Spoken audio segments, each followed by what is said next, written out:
May is Mental Health Awareness Month, and Boston will be represented tomorrow at the White House's Mental Health Youth Action Forum. Dayna Altman runs Bake It Till You Make It, an organization focused on using food and baking to destigmatize conversations on mental health and encourage people to share their stories. She spoke with us as she prepared to head down to D.C.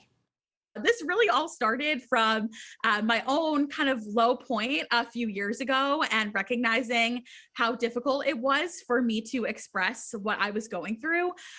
However, when my friends came over to bake, or when I was in a really low place and I just walked into my kitchen, grabbed a bag, like a bag of cookie mix, and just started to bake, I recognized how wonderful and in control I felt.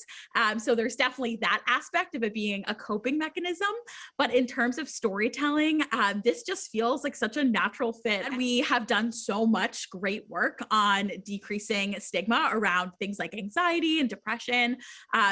However, there's still so much work to be done, specifically around youth. I have heard a lot of people say, this person's too young to experience mental illness, or like this person doesn't really know what it means to be depressed. But there's no age limit to struggling with one's mental health. I think we've recognized that through the pandemic, especially youth not being able to be connected in schools or through routine like they usually do. So I find a lot of the stigma comes around age with youth, and thinking like there isn't the person struggling is just going through like the teenage blues, which really it can be a real thing. It can be a real mental illness. And I know that feels especially important to me because that was something that I kind of passed off when I was in high school, just thinking like this is normal.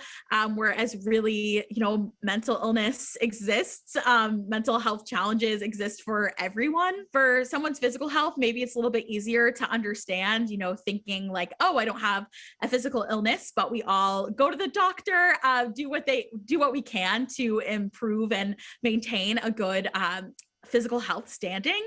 And it's the same with mental health. I think people are confused by that and think mental health equals mental illness, when really we all have mental health regardless of where we fall on the spectrum. And it's so important to take care of that. Well, Altman is one of 30 mental health advocates who will be featured during the Mental Health Youth Action Forum. The event is hosted by MTV Entertainment, which is also owned by our parent company, Paramount. And this Thursday, join WBZ for Mental Health Action Day, an all-day effort to shine a light on mental health issues, including the needs of kids and teenagers and the tools, treatments, and local programs that are offering help. We'll bring you important stories in every newscast with a half-hour in-depth special Thursday evening at 5:30.